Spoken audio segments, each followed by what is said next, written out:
everyone. Welcome to Fabulous Nuts ASMR Bedtime Stories. Tonight, we are starting a brand new book. This is a book that we're going to read the next couple of days, and it is called Twilight Fairy Tales by Maud Ballington Booth.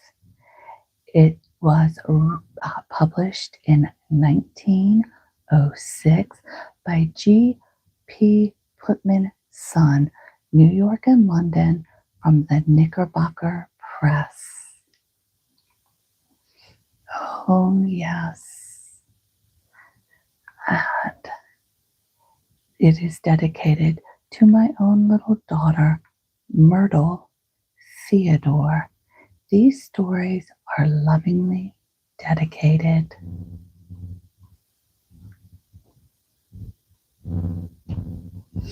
Our first story of the night is called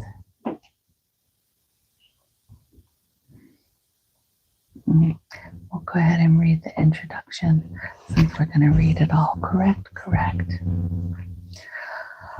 And here we go. To my own little friends, the children I may never see, but shall always love, I want to write a few words about the stories that I may have here jotted down for them, and for my own little blue-eyed girl who begged that this time they might be about fairies. Do I believe in them? Why, of course I do. Take the fairies out of many children's lives, and there would be such an overweight of lessons and facts that the little eyes would grow dull, and the sweet mouths meant to turn up at the corner in merry smiles would be pulled down and permanently spoiled. When people grow up, they are too tall and wise and busy to look for the fairies in the grass amidst the daisies and strawberry plants, and they think that only snakes and toads live under the moss-covered stones down by the stream. But children know better, and that is why they have so much fun in the woods and love the fields and flowers and can spend hours playing and frolicking with nothing, as grown-up people think, when these same dull people would not be happy without a book to read or a grown-up companion to talk to. I remember the day when I was not too big to love the fairies and play with them in the sunshine. And I think they have been whispering to me again, and perhaps some little fellow is riding on my pencil as I write and helping to guide it. Though, of course, I can't see them anymore, for I am one of the grown-ups now. These stories are being written down as I travel over the mountains and across the wide prairies, through the desert and off to the wide Pacific coast, over the Sierra and the Cascade Mountains, by the shining snows of Mount Hood and the mighty white pile called Mount Rainier, through great dark valleys, where the train creeps between gray rocks, close to some deep green river, out onto the Badlands, and then in time down past the Great Lakes and over the country back to the dear little home I love so well. But the time the book By that time, the book must be finished. And if my little daughter says it will do, I will send it to our dear little readers over our great country who will accept and understand it. I write it for them, not for the grown-ups. And if it cheers them through some rainy day or brightens hours in the sick room, I shall feel well repaid for the time that I've spent writing down the whispers of my one-time fairy friends, Maud B. Booth.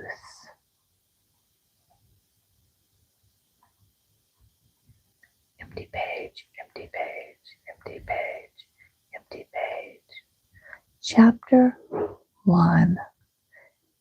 Geography and Tears. There was certainly a fascinating view from the nursery window if one liked wintry scenery.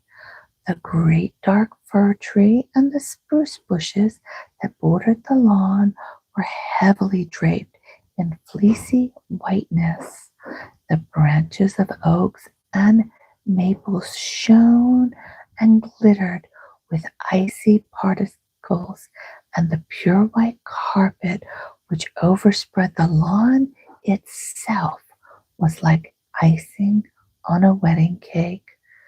There seemed to be snow enough already, and yet the clouds had just dispatched a hurrying flurry of velvety white couriers to tell of the coming of another storm, and the ever-increasing numbers of these flakes had caught and held in absent-minded interest the big gray eyes of a 7-year-old boy who at that moment should have had those same bright eyes on his teacher, and his mind engrossed with the geographical description of the distant states instead of viewing and the limited little bit of America that could be seen from his window.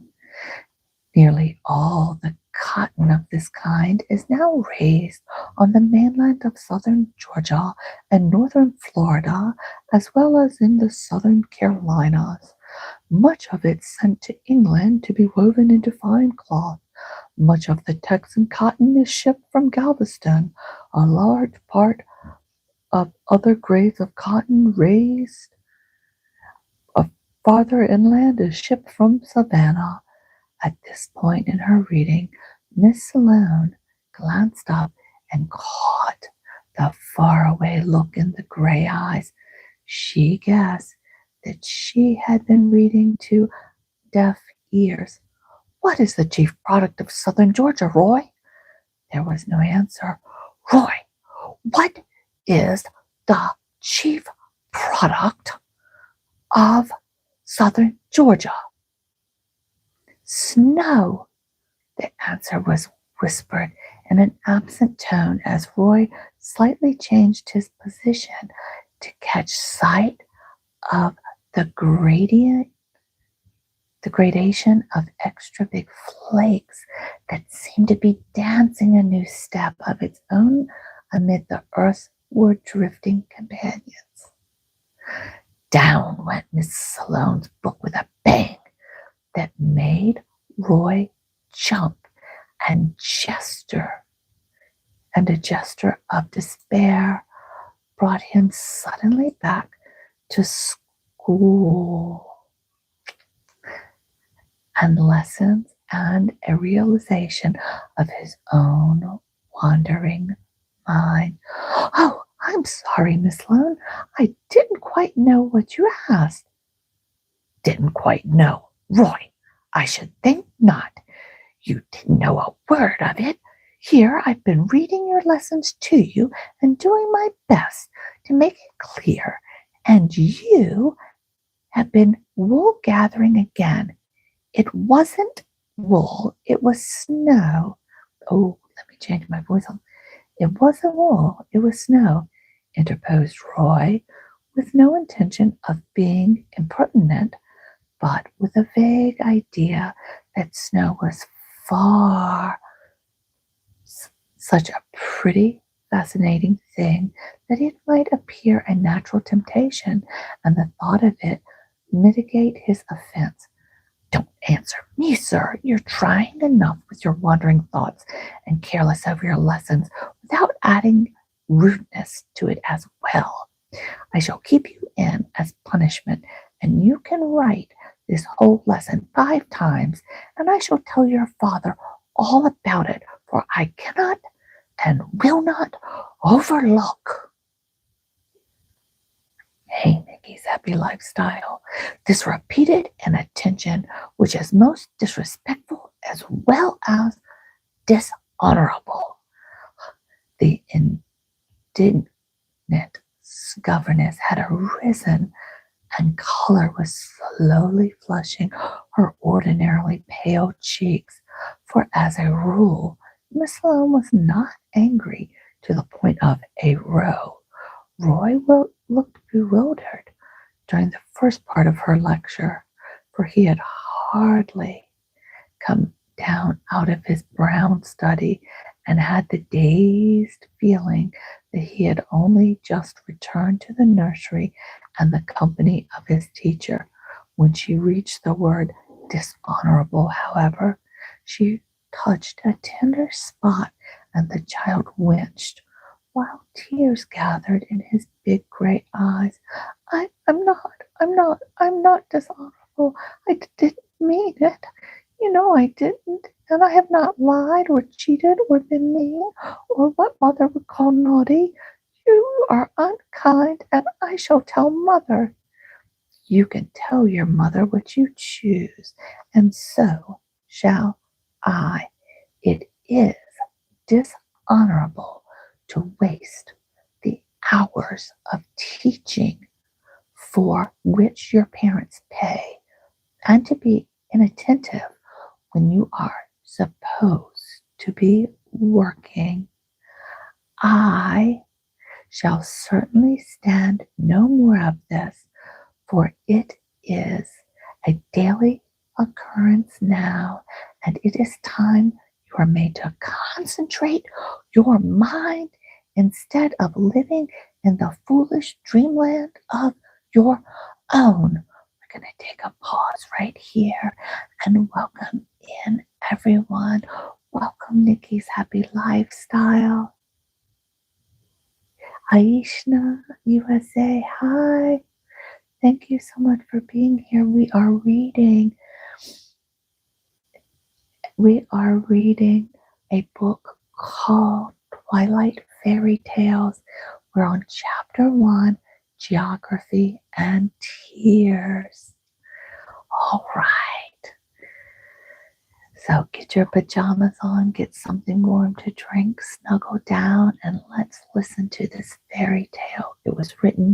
It's a long book. It was written in 1906. So let's continue. All right. Tears were flowing from the big gray eyes as Miss Sloane put on her hat and coat and gathered up her belongings as a sign of departure. And when the door shut with a bang behind her, Roy laid his sad little head on the hated geography book and cried loudly. He had come back from the land of dreams to a really painful facts. He was in disgrace.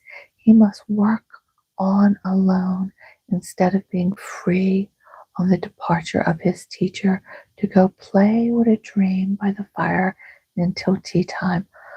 Father and mother were reading in the library together when Miss Sloane descended upon them, fresh from the scene with Roy.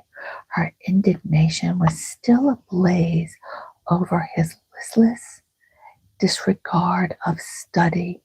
In an avalanche of words. She told of his misdeeds, his careless work, of the stray thoughts, the constant drudgery of dinning into his head the facts for which she showed no particular interest.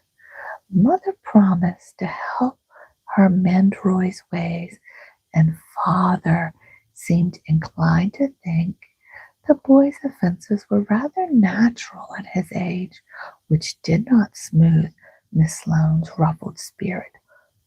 Well, his manner and unsatisfactory work are very trying on me, Mr. Fordham, and for my part I could put up better with fits of temper or mischief, or even occasional sulkiness, for as it is my time seems to be absolutely thrown away.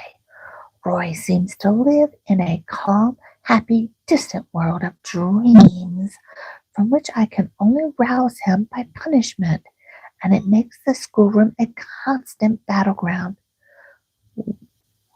"We will help you, Mrs. Sloane," said Mr. Forham reassuringly.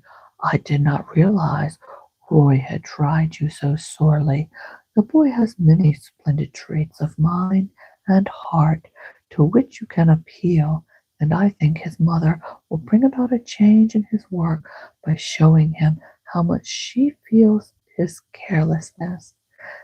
As Miss Sloane shut the front door and tramped off through the snow, Roy's father looked over at the mother's troubled face with raised eyebrows and murmured, "Poor little chap."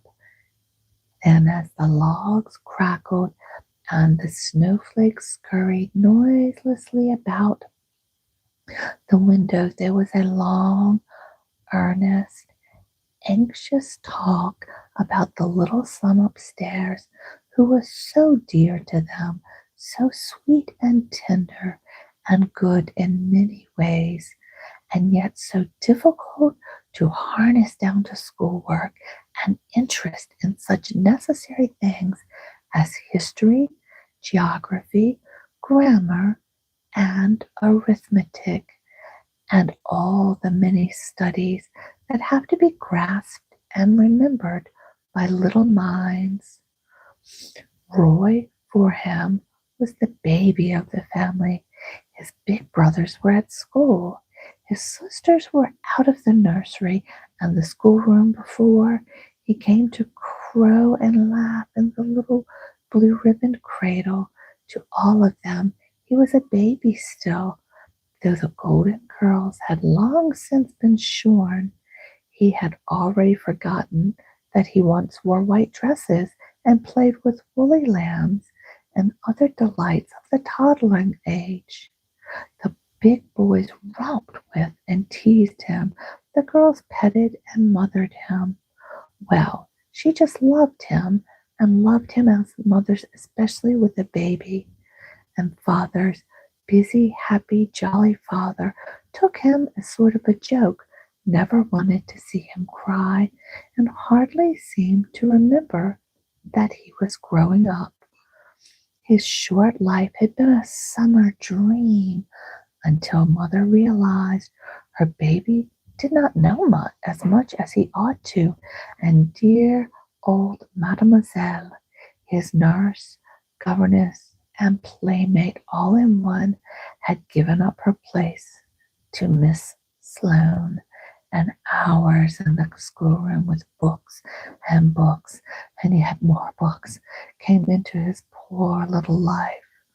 It is hardly right to say poor little life, for his life ought to have been much the richer for these things, but the trouble was he did not appreciate the riches of education and the treasures of learning, which were so locked up sometimes in hard, dreary, dreary facts that the little minds have to work hard to find them. There were two great, wide, wonderful fields that he loved and loved instantly, for his was not a careless, lazy little brain, as Miss Salone seemed to think, but it was not quick at storing away the knowledge she had to give him. But that was not because it was empty, but rather from the fact that it was too full of fancies and dreams, very pretty and bright and wonderful, though they could not be found on maps or understood by rules in arithmetic. The two fields he loved to explore were nature and fairyland, and somehow they seemed very often to merge into one. In spring and summer, every bulb and flower was his treasure, to be sought and loved, watched over and enjoyed. For hours he would waste his time, as Miss Salone would have put it, watching the birds, laughing over their weird antics, and the insects playing about, or gazing at the cloud ships that sailed the blue sky, and the mountains and castles of vapor glided and glorified by the setting sun. All his mother rejoiced in the right time, but now the little colt who had galloped through the daisies and clover and gloried in freedom had to be harnessed and mentally broken in. The fact that the harnessing process was so hard meant so many tears and so much sorrow was making Mother's heart ache too. The dreamy absent-mindedness of child was a puzzle to her until she found how fairy lore had acted on his busy little brain. She loved to tell her chère baby, all the tales that the French, German, English wanderers into fairyland had gathered together for the delight and wonder of the dwellers in Childland. Under the tree in the summer, the tales of elves and nymphs, of princes and princesses, have mingled with the song of the birds and the glint of sunshine until they had become to him inseparable from nature. The merry, gauzy little people who dance in the moonlight, the elves on mischief bent, and the good and bad fairies who wove spells about the princelings' cradles and helped wandering children to the castles hidden in the forest labyrinth, were all very real to him, and he was ever waiting, looking, longing, and expecting to have his eyes open on this enchanted world which he felt was so near and yet so hidden from his sight. The fact that his brothers and sisters were all so much older than he had left him to play in his own games, weave his own fantasies, and live in a little world apart from theirs, even in the midst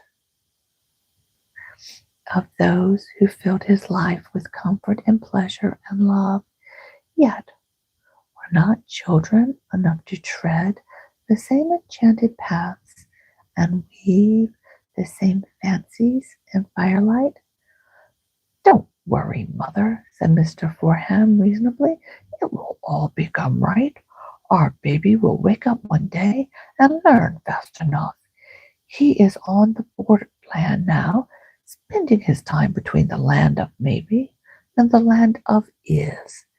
And I don't wonder I don't wonder the commonplace workday lesson learned world proves dull and stupid to his little mind. Don't forget, he comes from story weaving stock, with a father and grandfather and other illustrious penmen and penwomen flourishing on the family tree. This young bud must naturally develop a vivid imagination and a dream loving fancy. Mother dried her tears. She did shed some sometimes when only father was there to see. And kissing her comfortably on the brow, she left the room to go see how little Roy was bearing his trials in the schoolroom. The short afternoon had closed in. The room was filled with gloomy shadows. The window seat, however, was still light, for which the whiteness outside seemed to hold.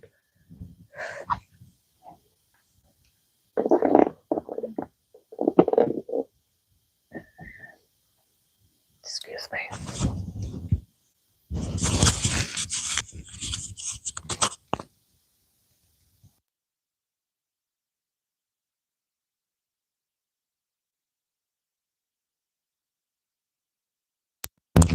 Sorry, guys, I had a cough. Okay, all better. All right. The window seat, however, was still light, for the whiteness outside seemed to hold the lingering daylight and cast it back into the room in a pale and ghostly gleam. The distant horizon behind the snow-clad firs and big bare oaks showed the coppery tints of the afterglow, while the distant electric lights of the great city 20 miles away gleamed and twinkled like a myriad merry eyes.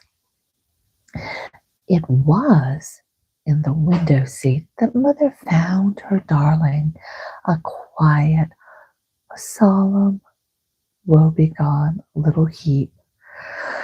Oh, so still was he that she thought he had fallen asleep.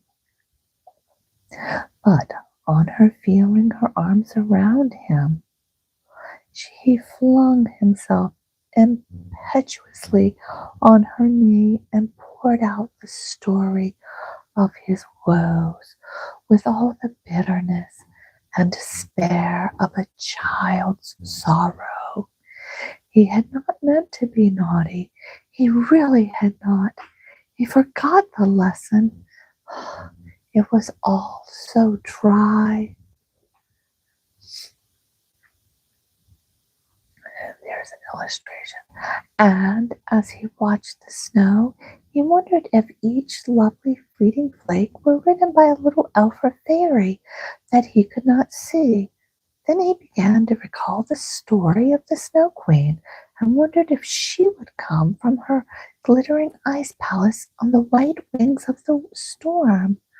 When Miss Sloane called him back by her question, he had really not understood and thought she wanted to know what he was thinking of. Of course, he knew it was cotton, not snow, that grew down south. But, oh, Mother, he burst out, why must I learn all these stupid things when I just hate lessons? They make my head ache, and then, when I have learned them, they won't stay learned. There's so much nicer things to know and think about, and I don't see what good these things will ever be to me. When I grow up, I just want to write books like Father, and never bother about cotton or sugarcane or iron in the mountains or other dull things. I never think then about the wretched sums that won't come right, however hard I try to add the senseless figures up. That this outburst gave Mother her chance.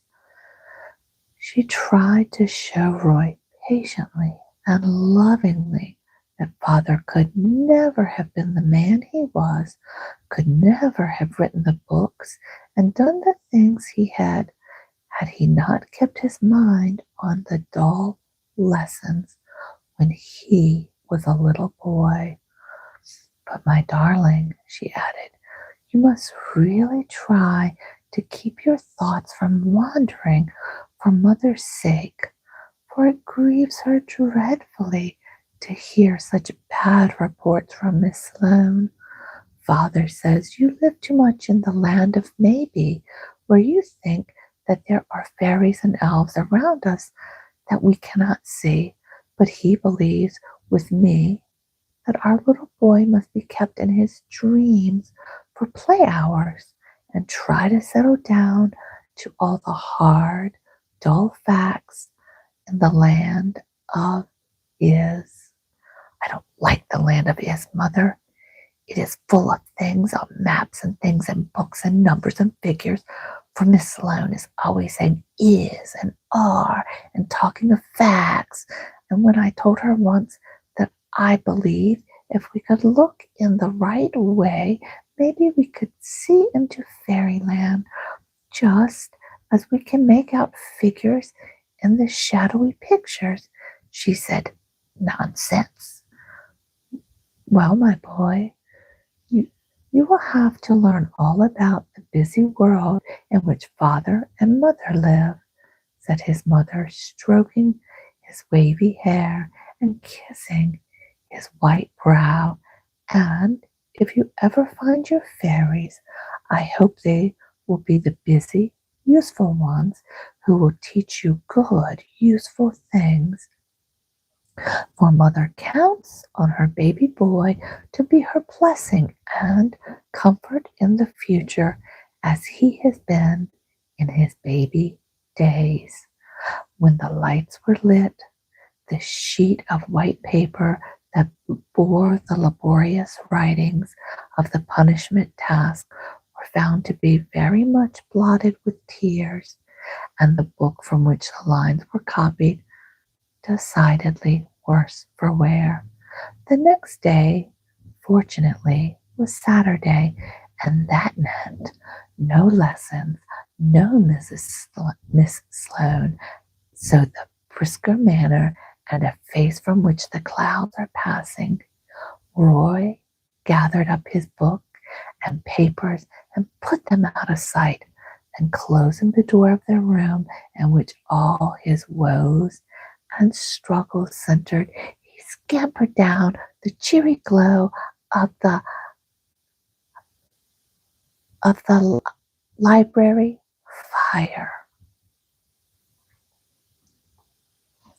The next chapter, the coming of the Fae. Let's all get a sip and readjust. All right, we are reading Twilight Fairy Tales. It is a book that's over 300 pages, so we'll be reading it for a while. We are currently on chapter 2, the coming of the Fae. Lessons had gone better for a week. Miss Sloane was always more understanding after a crisis, much as a good, sharp thunderstorm clears the atmosphere. So the growing tension in the nursery had led to the row, as Roy slangily described it, and afterward peace reigned. Then Roy himself, really trying very hard to do well for his mother's sake, had a great influence in his life, and while he remembered, he did try to keep his mind on his work so that she might be gladdened by his good report. And the dear eyes that he had seen tearful might be bright with pleasure and smile on him in a way that would warm his little heart. Of course, he still looked for fairies and play hours and went to sleep weaving stories of the wonderful land they peopled, but he succeeded in keeping them out of his mind when his thoughts had to travel the straight, matter-of-fact roads laid out by historians and geographers, or climb the steep stairs of the multiplication tables bounded by addition, division, and subtraction. On a certain chilly evening, after an especially good day, he was stretched out full length on the library rug, watching the crackling logs and enjoying the comfortable warmth. He thought he was thoroughly contented and happy, for it had been a good day, and he had his mother all to himself for the past 2 hours, so it had given them time for several chapters of the book through which little folks can wander with Mr. Long by the lake and stream, over barren or through the wooded glades of the forest. As the logs crackled and sputtered, he was thinking how he would like to be like a little chickadee, whose cheery notes and merry ways bring the gladness of spring to all who see his funny, pirouetting little body, or watch his sharp eyes as they con- look at his human friends. The door opened, and Mother held out her arm to say good night. She was going out to dinner, so the goodnight kiss could not be given after he was tucked away in his little bed. "Good night, my little chickadee," she said, kissing him on top of his head and nestling in her arms, burying his nose in the big bunch of violets on her breast. "You can stay up an extra half hour and then let Christine give you your bath and tuck you up in your little nest. And, of course, Mother will kiss you again when she comes in, though you will be fast asleep and will not know it." Roy watched the sled drive away over the deep, hard snow, listening at the window to the crunch of the horse's hooves and the tinkle of the bell until the stillness reigned again. A great silver moon shone down upon the white expanse of the lawn and gathered frost crystals on the trees, bushes, and window pane. A little chilly draught came in through the window, however, and the warmth of fire invited him back to the rug. Some hours of very interjecting coasting after school had made him comfortably tired, and now the stillness of the room, the warmth of the blade, the rhythmic ticking of the clock soothed him to drowsiness. He was on the borderland of dreams and might have entered it in a few more moments had not an unusual sound aroused him. He sat up and listened. Was it only the singing of a damp fragment of the log yielded itself reluctantly to the flames? Welcome in, dear Lucy. We are reading Twilight Fairy Tales. We're on chapter 2, The Fae Arrive. So settle down in something warm and a cozy blanket, and let's keep going. No heating process had ever or could ever bring forth those silvery tones, for they were distant tones of a bugle call. Roy's eager little eyes, now quickly cleared from the midst of sleep, searched every nook and corner around the fire. He had just begun an examination of the log pile in the wood box when the call came again, this time unmistakably nearer, so that it assured him that he was very near the solving of the mystery. The top log was a piece of silvery white birch with some moss still clinging to it, and a hole stretching some way into the interior, just at the place where it had been sawed. It looked as if the hatchet or saw had struck into the middle of a squirrel's or woodpecker's home. The larger part must be found in the corresponding log. Into the hollow, Roy stuck an inquiring finger and brought out a small, hard object that he laid in the palm and examined in the glow of the firelight. Could his eyes be deceiving him? Was it really what it seemed? Tiny as it was, it gleamed an iridescent gleam of green and gold, like the wing case of a diamond beetle, and it was unmistakably a perfectly fashioned little shoe. There could not be a moment of doubt that it was a fairy mate and a fairy possession. With a thrill of intense excitement, Roy peeped into the woodbox again. Was the other part of the log there?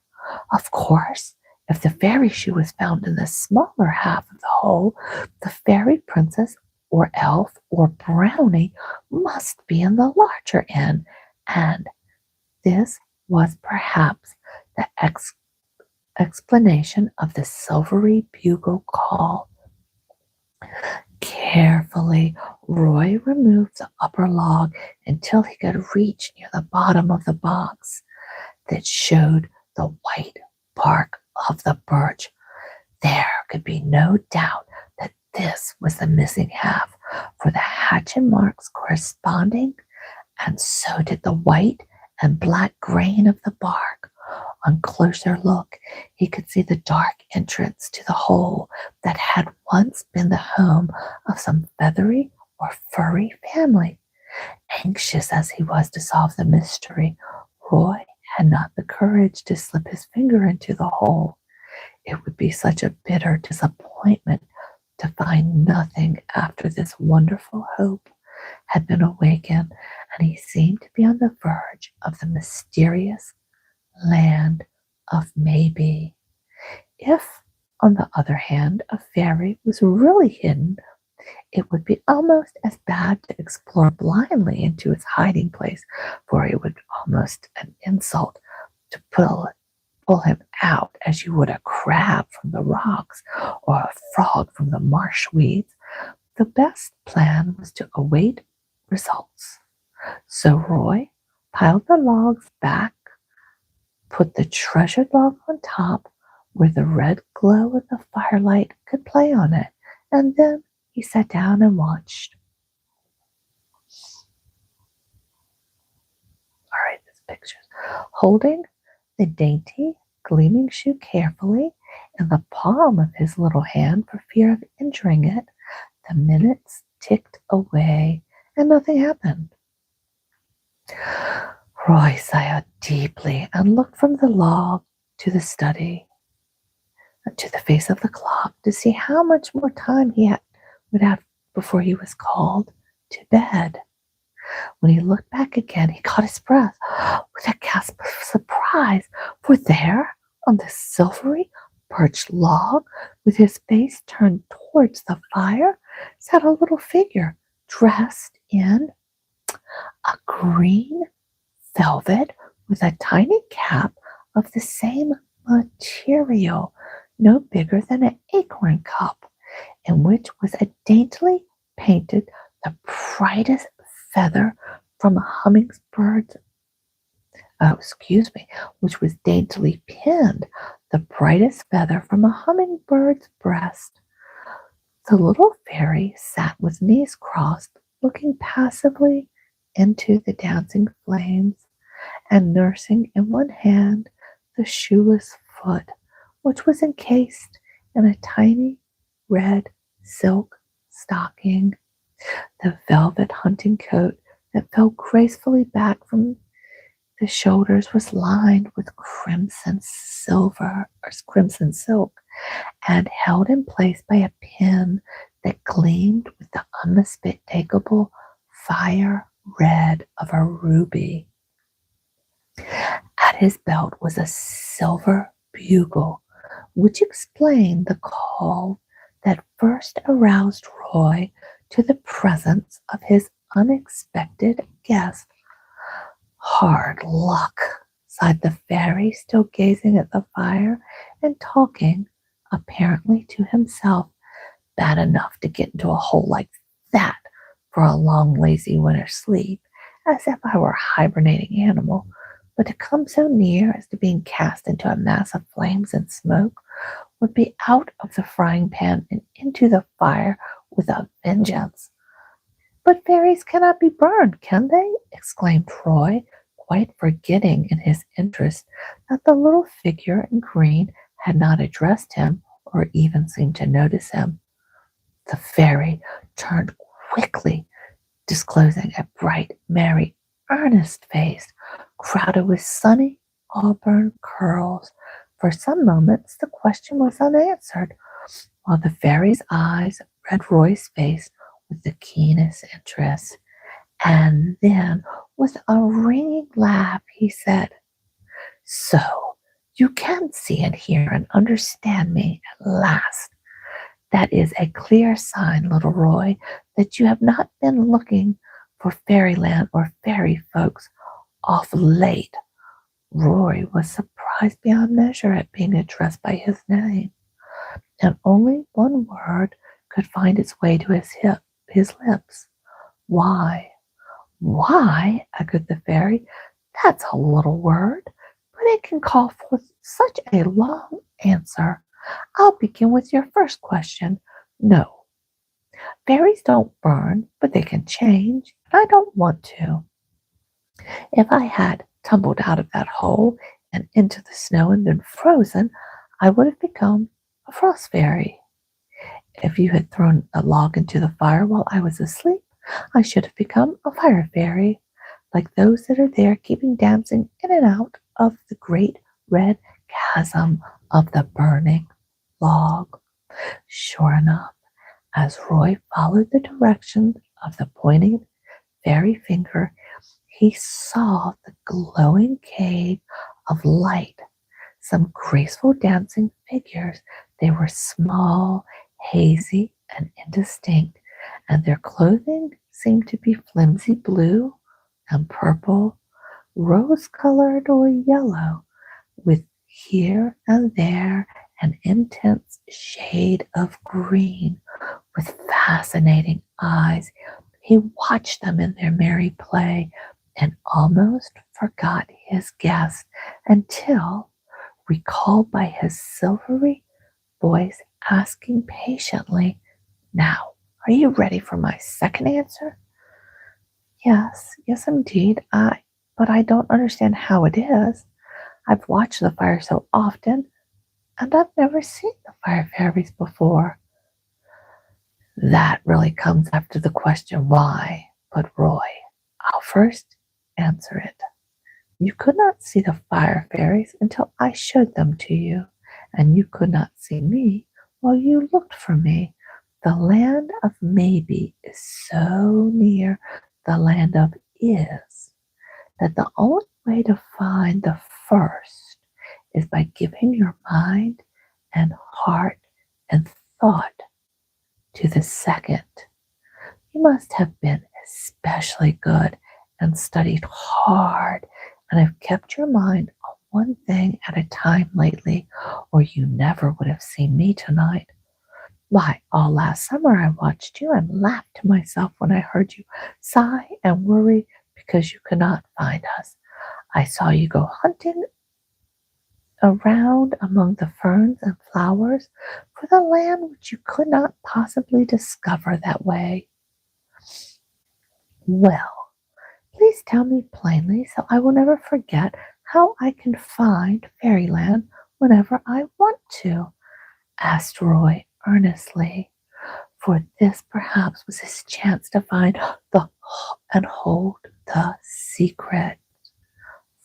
First, never look for it. Second, be very faithful to the things you ought to do, and then, if you love the fairies and they love you, perhaps all of a sudden you may see them and share with them the sunny hours in the world. People. I shall remember, said Roy very thoughtfully, after he had sat some time thinking out the answer to his question, and then he added, May I know your name? And would you like to have your shoe?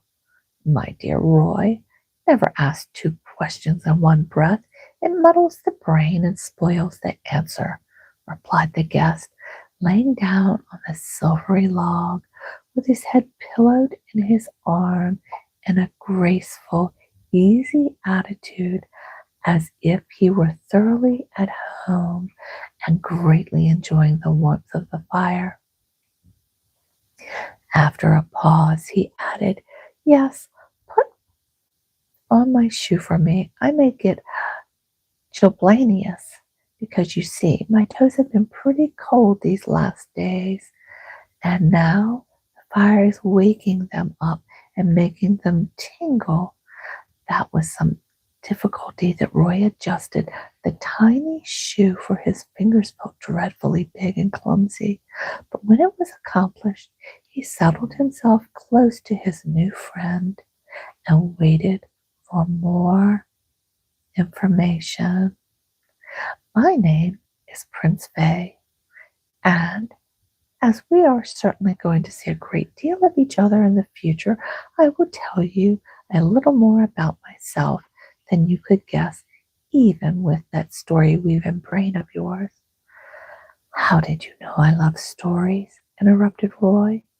Why, I can read that in your eyes, and fairies can read the stories there as you think them, and I have often laughed when I have sat by you on the lawn or swung with you in the hammock at the castles you built in the air and the lazy, flimsy, gauzy fairies, elves, and pixies with which you peopled them. I am glad you never found the foolish fairyland of your dreams, because it was a land of could not be and should not be, and there you could only have been a very lazy and unhappy boy. Roy looked decidedly annoyed. He thought it rude of one almost a stranger to criticize thus, and very impertinent indeed to read dreams that were not thought out for his entertainment. I do not like fairies who find fault and criticize, and I shall not like your fairyland because it must be dull, and I wouldn't be at all surprised to hear that you learn lessons there too. The Prince Fay laughed good-naturedly at Roy's rather cross little speech. Of course we learn lessons. Life would not be worth living if we didn't learn something all the time. For example, think of the lesson I have learned. I only got through just in time, or I might have been made into a flimsy, flamy fire fairy. Oh, bless our heart. Can we say that sentence again? I might have been made into a flimsy, flamy fire fairy. That's an awesome line. But I begin again where you interrupted me. I gotta highlight that spot. I will find that later. All right. I was born in a trumpet flower vine. I am a trumpeter to the queen, and so you are. So are all the members of my family. If you knew anything about fairies, you might have guessed that the sight of my green and red livery, which shows the colors of the flower of my birth. Very interesting. And the hummingbird's feather is from the breast of my dear little steed. Horses with feathers? I've never heard of such a thing, exclaimed Roy, who was not quite willing to credit Faye's statement, where they did not agree with Grimm and Hans Andersen, his great authorities on fairy tale lore. I did not say horses. That name does not suit a hummingbird, though he is one of the swiftest and longest flying birds, and we trumpet flower fairies always ride him by day, using the mouth by night when he is resting. Oh, excuse me, using the moth by night. I thought fairies had wings. They often have in the pictures books, sighed Roy, who felt as if his fairy education needed a good deal of revising to bring it up to date. No, we don't need wings, and if you are to learn anything in our world, you must forget the books and pictures you have read and seen. Hans Andersen was a lover of fairies, no doubt, and old Mr. Grimm may have been all right, but German and England aren't America, and we can't be supposed to do things as they do over there.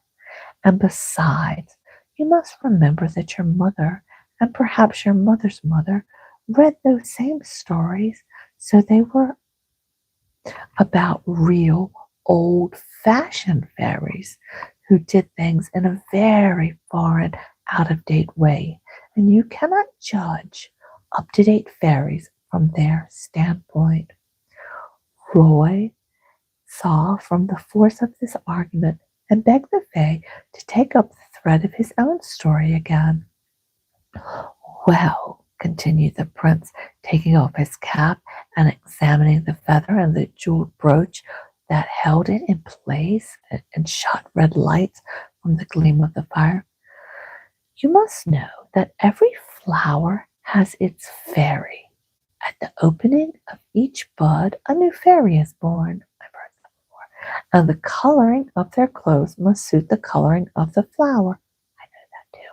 If you have learned about nature, you will know that each caterpillar, hey, Frap Dogs, welcome. We are reading a new book called Twilight Fairy, and we are on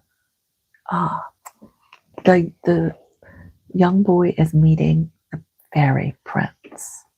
And so he's telling us about up-to-date fairies. Okay, if you've learned about nature, you will know that each caterpillar has its own plant or brush or tree, and that the butterfly or moth hovers around it after it has come out, a beautiful winged creature from its ugly little grub case. But Roy, the naturalists don't know why. They don't understand that there are fairy steeds that attend and carry the little people who own the flowers.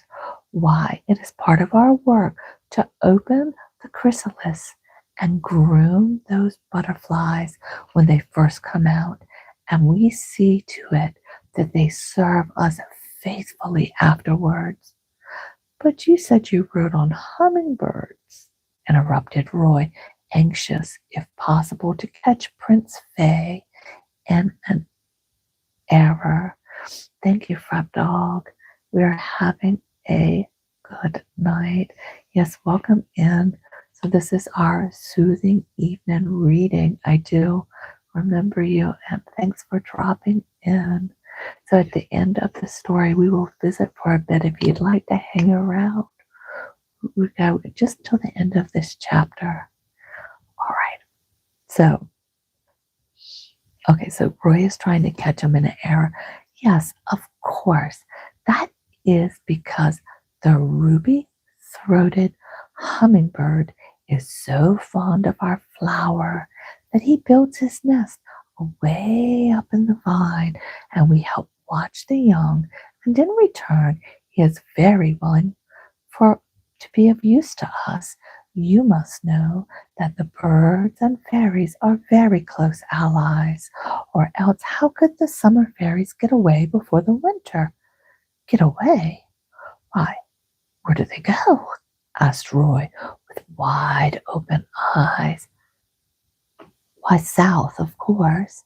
We leave the world to the snow fairies and the frost spirits and go where the flowers are blooming. But you could not ride all the way on a tiny hummingbird. That doesn't look much bigger than a bumblebee, exclaimed the little listener. Prince Fay uncrossed his legs and, rising on one elbow, said impressively with a raised finger that looked almost ridiculous. It was so very small. That's where you have to learn. Your fairyland lesson began early, young man, though you must not think they are not true, because weary humans with no imagination call them nonsense. I see you have never heard that the little ruby-throated hummingbird travels from Central America to Labrador and back every year. Its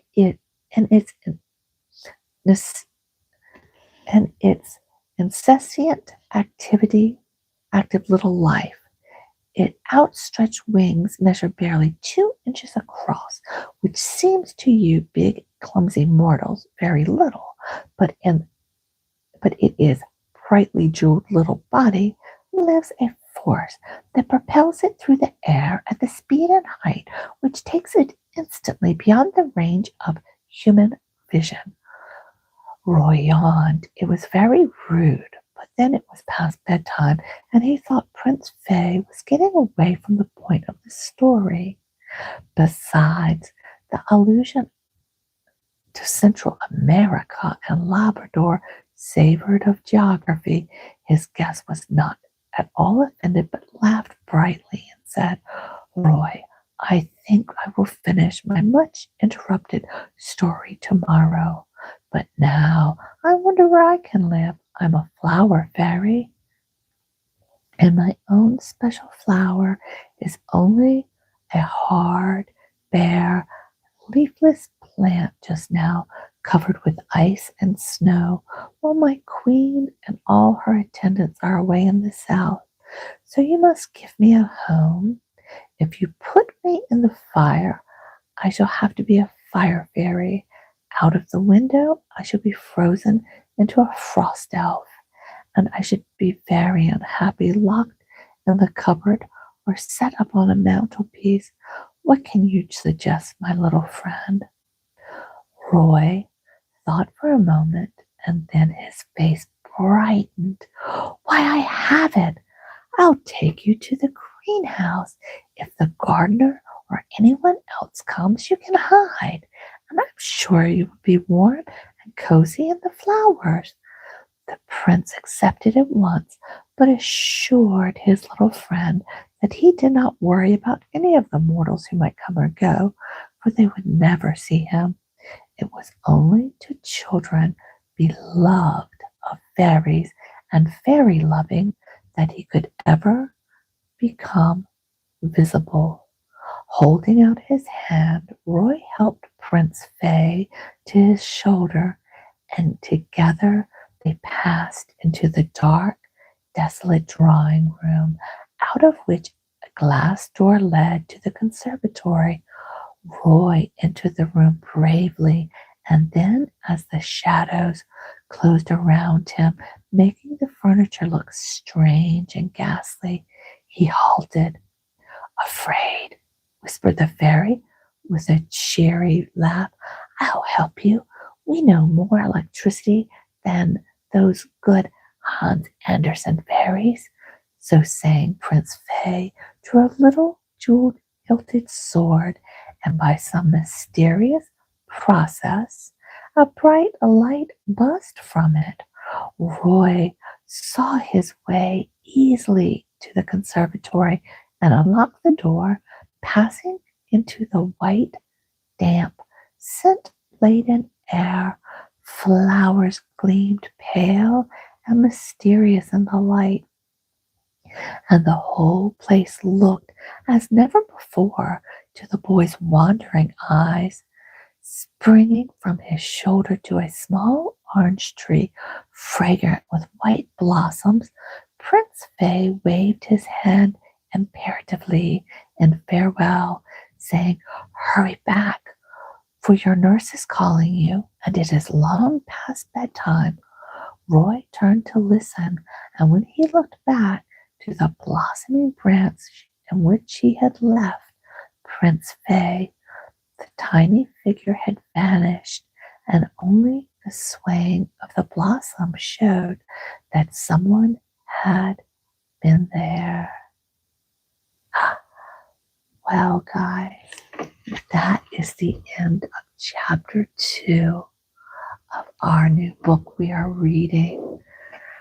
I hope you guys like it. Frap Dog 26.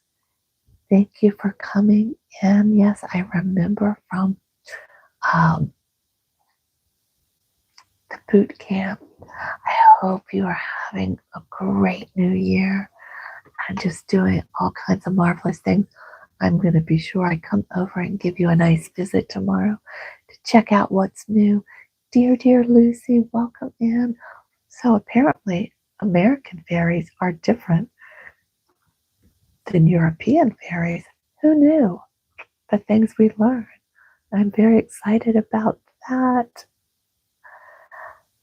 Aisha in the USA, welcome and thank you so much for being with me tonight. Sure do appreciate you. And big shout out. Oh, Nikki, I forgot to tag you to one of my oldest members, dear Happy Lifestyle. She has a channel called Nikki's Happy Lifestyling, and she is over there cutting hair or cooking, exercising, or cleaning. Go check her out. Aisha USA, thank you. And of course, thank you, my beloved Patrick, for all the support you give me. So, should we, I'm really into this story, turn your notifications on because I think I might pop up tomorrow. I don't know. I am not sure. We'll have to see how I feel tomorrow night because we all know I go to bed about this time. That's why I'm reading now, but I'm kind of excited. I can't wait to see and learn about this book. With that being said, I want to thank you guys for spending your night with me. I really do appreciate it all. Always. Remember to turn those notifications on. Lots and lots of stuff happening, going on. We will have our Thursday. Hold on, guys. I'm going to start coughing.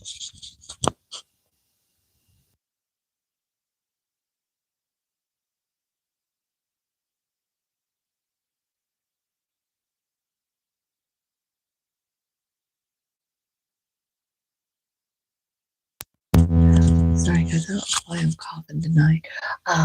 We do midday meditation right about 11:30. Tomorrow it is going to be an industrial sound. So if you want an hour or two, something just to relax to, a little ASMR background for you, come on over and check out midday meditation time at 11:30. Also on Thursday, our new video will drop. It has been picked by the Big Nut members. We do a trigger poll on Tuesday where you're able to vote for what the next video should be. So go over and collect our votes. And I already know who won, so I'm excited about that. And until next time, have a fabulously nutty rest of your knife. Look at me, I'm so tired. Night. Goodbye, guys. Thank you all. What a big hand.